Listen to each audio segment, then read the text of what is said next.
Hari ini, saya akan bercerita tentang NATO, sebuah organisasi militer yang beranggotakan 31 negara. Apa itu NATO dan bagaimana sejarahnya? Bagaimana struktur dan fungsi NATO? Apa saja tantangan dan kontribusi NATO di dunia saat ini? Mari kita simak bersama. NATO adalah singkatan dari North Atlantic Treaty Organization atau Organisasi Perjanjian Atlantik Utara. NATO didirikan pada tahun 1949 sebagai aliansi pertahanan kolektif untuk melawan ancaman Uni Soviet dan komunisme. Negara-negara pendiri NATO adalah Belgia, Kanada, Denmark, Prancis, Islandia, Italia, Luxembourg, Belanda, Norwegia, Portugal, Inggris, dan Amerika Serikat. Sejarah NATO dimulai dari Perang Dunia Kedua ketika negara-negara Barat bersatu untuk mengalahkan Nazi Jerman dan sekutunya. Setelah perang berakhir, muncul ketegangan antara Barat dan Timur yang disebut Perang Dingin. Uni Soviet, yang merupakan negara komunis terbesar dan terkuat saat itu, berusaha menyebarluaskan ideologi dan pengaruhnya ke seluruh dunia. Negara-negara Barat merasa terancam oleh ambisi Soviet dan mencari cara untuk menjaga keamanan dan kebebasan mereka. Pada tahun 1948, Prancis, Inggris, Belanda, Belgia, dan Luxembourg membuat perjanjian pertahanan bersama yang disebut Perjanjian Brussels. Perjanjian ini bertujuan untuk meningkatkan kerjasama militer dan politik antara negara-negara Eropa Barat. Namun, perjanjian ini masih dianggap kurang kuat untuk menghadapi ancaman Soviet. Oleh karena itu, pada tahun 1949, negara-negara Perjanjian Brussels bergabung dengan AS dan Kanada untuk membuat perjanjian baru yang lebih luas dan lebih kuat, yaitu Perjanjian Atlantik Utara. Perjanjian Atlantik Utara adalah dasar dari pembentukan NATO. Perjanjian ini berisi 14 pasal yang mengatur hak dan kewajiban anggota-anggotanya. Pasal yang paling penting adalah pasal 5, yang menyatakan bahwa serangan terhadap satu anggota adalah serangan terhadap semua anggota. Artinya, jika salah satu negara anggota NATO diserang oleh negara lain, maka semua negara anggota lainnya harus membantu membela negara yang diserang itu. Pasal 5 ini merupakan jaminan keamanan kolektif yang sangat kuat dan mengikat. Pasal ini juga merupakan pencegah perang,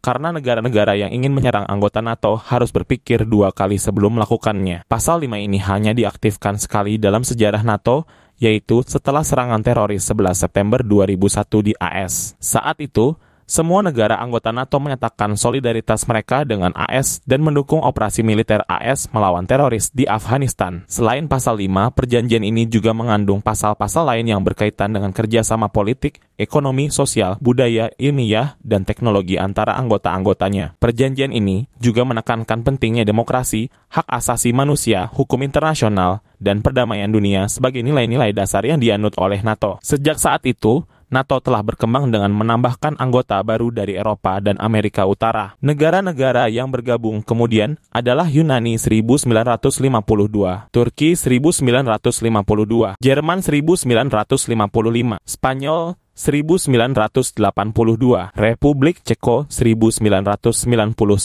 Hongaria 1999, Polandia 1999, Bulgaria 2004, Estonia 2004, Latvia 2004, Lituania 2004, Rumania 2004, Slovakia 2004, Slovenia 2004, Albania 2009, Kroasia 2009, Montenegro 2017, Makedonia Utara 2020, dan Finlandia 2023. Finlandia adalah anggota terbaru yang bergabung pada tahun 2023. NATO memiliki struktur organisasi yang terdiri dari 2 bagian utama, yaitu struktur politik dan struktur militer. Struktur politik adalah bagian yang bertanggung jawab untuk membuat keputusan-keputusan penting mengenai tujuan, kebijakan, dan strategi NATO. Struktur politik ini dipimpin oleh Dewan Atlantik Utara, yang merupakan badan tertinggi NATO. Dewan Atlantik Utara terdiri dari perwakilan dari semua negara anggota NATO,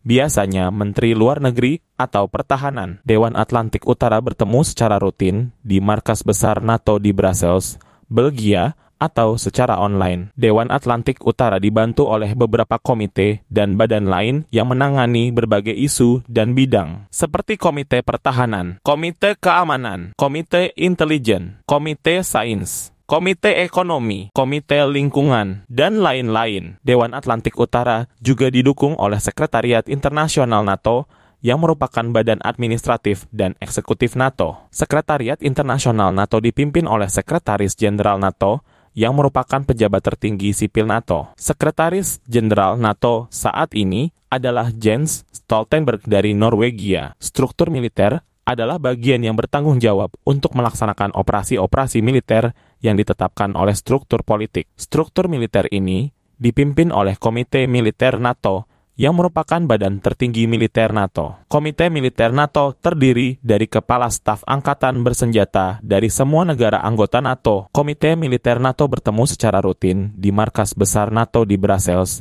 Belgia, atau secara online. Komite Militer NATO dibantu oleh dua komando militer utama, yaitu Komando Sekutu Operasi Allied Command Operations dan Komando Sekutu Transformasi Allied Command Transformation. Komando Sekutu Operasi bertanggung jawab untuk merencanakan, mengoordinasikan, dan mengawasi operasi-operasi militer NATO di seluruh dunia. Komando Sekutu Operasi dipimpin oleh Panglima Tertinggi Sekutu Eropa atau Supreme Allied Commander Europe yang selalu dijabat oleh seorang Jenderal AS. Panglima Tertinggi Sekutu Eropa saat ini adalah Jenderal Todd D. Walters dari AS. Komando Sekutu Transformasi bertanggung jawab untuk mengembangkan doktrin, konsep, kemampuan, dan pelatihan militer NATO untuk menghadapi tantangan masa depan. Komando Sekutu Transformasi dipimpin oleh Panglima Tertinggi Sekutu Transformasi atau Supreme Allied Commander Transformation yang biasanya dijabat oleh seorang jenderal dari negara Eropa. Panglima Tertinggi Sekutu Transformasi saat ini adalah Jenderal André Lanata dari Prancis. NATO memiliki fungsi utama sebagai aliansi pertahanan kolektif yang bertujuan untuk menjaga keamanan dan stabilitas wilayah Atlantik Utara dan sekitarnya. Namun,